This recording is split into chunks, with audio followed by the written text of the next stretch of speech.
HBO semble nous livrer sa nouvelle saison d'House of the Dragon dans l'espace.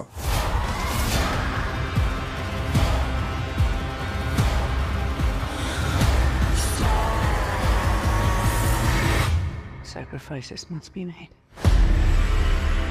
Bonjour à tous et j'espère que vous allez bien, on se retrouve aujourd'hui en ce début de semaine pour parler d'une grosse attente, la série Dune qui débarque sur Max. Vous le savez, j'ai surkiffé les deux films de Denis Villeneuve qui sont sortis dernièrement au cinéma, donc forcément une série Dune dans cet univers, forcément ça va me parler, ça m'attire. J'ai eu la chance de voir le premier épisode la semaine dernière, il débarque aujourd'hui sur Max, et bah c'est parti, vous savez quoi, on en parle. Dune Prophétie débute aujourd'hui sur Max et sera composée de 6 épisodes. Dans un futur où l'humanité a voyagé à travers les galaxies des 1000 planètes, une mystérieuse sonorité appelée Bene Gesserit navigue, seule entre les batailles politiques et les imbroglios de l'Imperium, poursuivant un but bien précis et bien à lui qui va amener ses membres jusqu'à l'énigmatique planète de Dune. Et donc oui, on se retrouve déjà aujourd'hui pour reparler de nouveau de Max. La semaine dernière, on a parlé de la série Le Pingouin qui venait tout juste de se conclure. Bis repetita ici, sauf qu'on n'est pas sur un spin-off de The Batman, mais sur un spin-off des deux films Dune de Denis Villeneuve. Encore une fois, je le répète, mais ces films, je les ai surkiffés, j'attends déjà la suite. Pour patienter, on a ce spin-off qui arrive sur Max,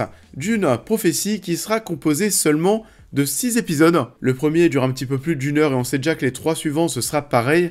Et on est sur une série, alors attention, parce que oui, Le Pingouin c'est une suite du film The Batman, ici on est dans un préquel, même dans un très très gros préquel, parce qu'ici on se retrouve 10 000 ans avant les événements de Dune et donc l'histoire de Paul Atreides. On a donc des nouveaux personnages, on va suivre les Bene Gesserit, les sorcières en gros, et on va suivre les sœurs Harkonnen, 2 sœurs Harkonnen, qui sont, je le rappelle, les Harkonnen, c'est les méchants dans Dune. Et on va couper tout suspense d'entrée. Ce premier épisode, je l'ai trouvé plutôt prometteur. C'est vrai qu'après l'avoir terminé, je me disais que j'avais très hâte de voir la suite et de voir à quoi ça allait ressembler après le visionnage des 6 épisodes. Parce que j'ai quand même quelques craintes. C'est vrai que c'est assez bavard, c'est très politique. Ça peut être parfois aussi assez difficile à suivre, sachant qu'ici on est vraiment avec des nouveaux personnages.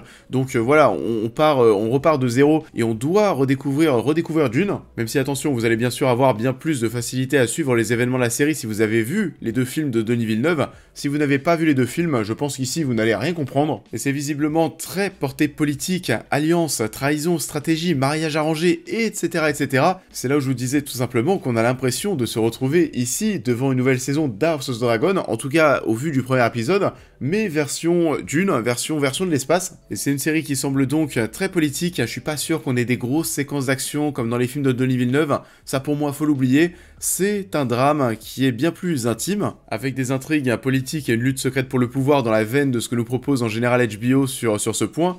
Et on est devant face à un épisode, là aussi un premier épisode, où il y a une grosse mise en place de ce nouvel univers. Et c'est vrai qu'il semble y avoir pas mal de choses, pas mal de personnages, et j'ai un petit peu peur qu'en 6 épisodes ce soit un peu court. Après, le fait que tout soit rassemblé sur 6 épisodes, ça peut aussi permettre d'avoir une intrigue qui est un peu plus concise, et peut-être un petit peu moins, je sais pas, éparpillée, plus simple à comprendre. Il y a beaucoup de personnages qui sont introduits directement dans ce premier épisode, et comme je vous disais, vu que j'ai eu la chance de voir l'épisode la semaine dernière au cinéma, je pense que là, vu qu'il est disponible dès aujourd'hui sur Max, je pense que je vais le revoir parce que avec tout ce qu'il y a, tous les personnages, déjà des intrigues qui commencent à se mettre en place, le jeu politique, il y a déjà une part de moi qui est déjà un petit peu paumé, donc je vais essayer de le revoir pour mieux suivre la suite de la série. Et c'est un peu comme ce que je vous disais dans ma critique du premier film Dune, où je vous disais justement que c'était bien de connaître déjà l'univers, d'avoir peut-être aussi déjà vu le premier film de Lynch, pour pouvoir s'y retrouver entre les personnages, entre ces histoires de vers, d'épices, etc., etc. Parce que Dune, voilà, c'est pas l'univers de SF le plus simple à comprendre. Là, ça semble être encore une fois pareil, c'est pour ça que je vous disais que c'était important d'avoir déjà vu les 2 films Dune de Denis Villeneuve. Après, on va pas se mentir,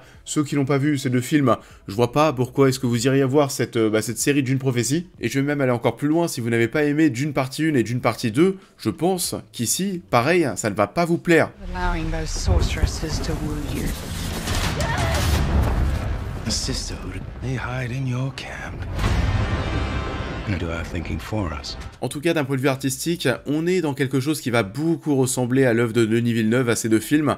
On a une esthétique qui est similaire, des décors qui sont similaires d'eux-mêmes. S'il y en a qui se posent la question, oui, on est bien dans le même univers que les films de Denis Villeneuve. On va retrouver aussi le bouclier, vous savez, le bouclier qu'utilise Paul Atreides au tout début du premier film. Il est là aussi, alors même si on est 10 000 ans avant, on voit qu'on avait déjà la même technologie. Ça peut être peut-être bizarre, mais alors voilà, je suis pas le plus gros connaisseur de l'univers Dune. Donc voilà, vous me direz si ça paraît cohérent ou non. En tout cas, en 10 000 ans, il y a peu de choses qui ont changé. On va retrouver des décors qui sont assez dingues, qui sont très bien mis en scène, les effets spéciaux aussi sont top, les décors sont très différents, ça c'est cool, différents de ce qu'on a dans les films. On va avoir des vaisseaux qui sont différents, des bars, boîtes de nuit, de la musique techno, des villes, et ça fait du bien, comme je le disais, de s'écarter finalement d'Arrakis, et ça fait du bien de voir des choses différentes avec toujours la même qualité visuelle. HBO, Dune, le mariage se fait très bien, c'est magnifique. Dans ce premier épisode, il y a peut-être un plan que j'ai pas forcément trouvé très joli, beaucoup en dessous du reste. On a un plan où on a une caméra, on a la caméra qui est au-dessus de l'eau et qui va bouger de gauche à droite, et on a donc en fond un coucher ou un lever de soleil, et si tu regardes bien l'eau, on voit que c'est de la 3D, c'est pas très beau, voilà, l'eau est pas très bien faite. Et sinon la photographie est toujours aussi soignée, alors c'est une photographie qu'on connaît très bien parce que c'est Craig Fraser qui est derrière tout ça, qui est derrière Dune, The Batman, The Creator ou encore Rogue One par exemple. C'est vrai que sur ce point on n'est pas du tout dépaysé parce que Craig Fraser, on l'a beaucoup vu ces dernières années dans plein d'œuvres très récentes. Les tenues sont folles aussi, c'est là où on sent de toute façon qu'il y a du budget, que ce soit au niveau de l'image, au niveau des tenues, des décors, voilà, on est devant quelque chose encore une fois qui est très quali, qui est très ambitieux. C'est une série ambitieuse. On a des moments qui sont déjà très marquants avec ce mariage entre ce petit bonhomme habillé en blanc, cette femme habillée en rouge, elle avec son truc qu'elle a sur la tête. Non vraiment, voilà, les tenues c'est magnifique. En termes de tonalité et d'histoire, sans surprise, c'est du HBO, c'est très mature. Par contre, en termes de violence graphique, on semble vouloir être dans quelque chose de plus soft. En début de show, on va suivre une femme qui va se trancher la gorge, et au niveau du montage, on va avoir quelque chose d'assez particulier. Il va y avoir 2-3 cuts et on va changer de plan à chaque fois pour ne pas voir finalement cette femme s'égorger, se trouer la gorge et donc voir les effusions de sang. À voir si ça reste comme ça durant l'intégralité du show, je pense que ce sera le cas et ça pourrait faire quelques petits déçus. Sinon, on a une bande son qui est plutôt bonne aussi d'ailleurs. Alors, la musique est bonne, dès l'introduction, on sent en tout cas qu'il y a une volonté de créer des thèmes épiques, des thèmes marquants. On n'est pas dans du Hans Zimmer, même si bien sûr on essaye de faire quelque chose qui va se rapprocher des musiques de la BO de Zimmer des films. Et au niveau des acteurs, on est aussi face à un casting assez prometteur. Emily Watson, on a aussi le mec de Viking, Travis Fimmel, qui tire son épingle du jeu, je trouve, dans ce premier épisode. On retrouve de même Mark Strong qui a la cote du côté de HBO et de Warner, parce que Mark Strong était venu dépanner, vous savez, pour le rôle de Carmine Falcone dans la série Le Pingouin, parce que c'était pas lui qui était dans The Batman, et l'acteur de The Batman n'a pas voulu venir jouer dans Le Pingouin. Du coup, c'est lui qui, en bon pompier de service, était venu reprendre le rôle dans Le Pingouin. On va le retrouver de même ici dans Dune. Et donc oui, pour conclure, c'est vrai que j'ai assez hâte de voir la suite, j'ai assez hâte de voir l'entièreté du show, parce que c'est difficile de parler de Dune Prophecy en ayant vu simplement le premier épisode. C'est assez tordu, c'est politique. En tout cas, ce qu'on peut dire, c'est que c'est très ambitieux. On ne se moque pas du tout de nous, encore une fois, du côté de chez HBO et de chez Max. C'est mature, c'est ambitieux, c'est prometteur, j'ai hâte de voir la suite, et on fera bien sûr une nouvelle vidéo critique lorsqu'on aura vu les 6 épisodes. The more influence our sisterhood gains, the more enemies we make. There was a time when you took my views seriously. Ça en est tout pour cette vidéo, j'espère qu'elle vous aura plu comme d'habitude. Je vous invite à la liker, à la partager, à me dire en commentaire ce que vous avez pensé de l'œuvre en question, à vous abonner et à me suivre sur l'intégralité de mes réseaux pour toutes les news et réactions à l'actualité, mais aussi à devenir membre soutien si vous souhaitez soutenir mon travail. Et on va se retrouver très vite sur la chaîne pour cette prochaine critique. Alors, arrête-moi.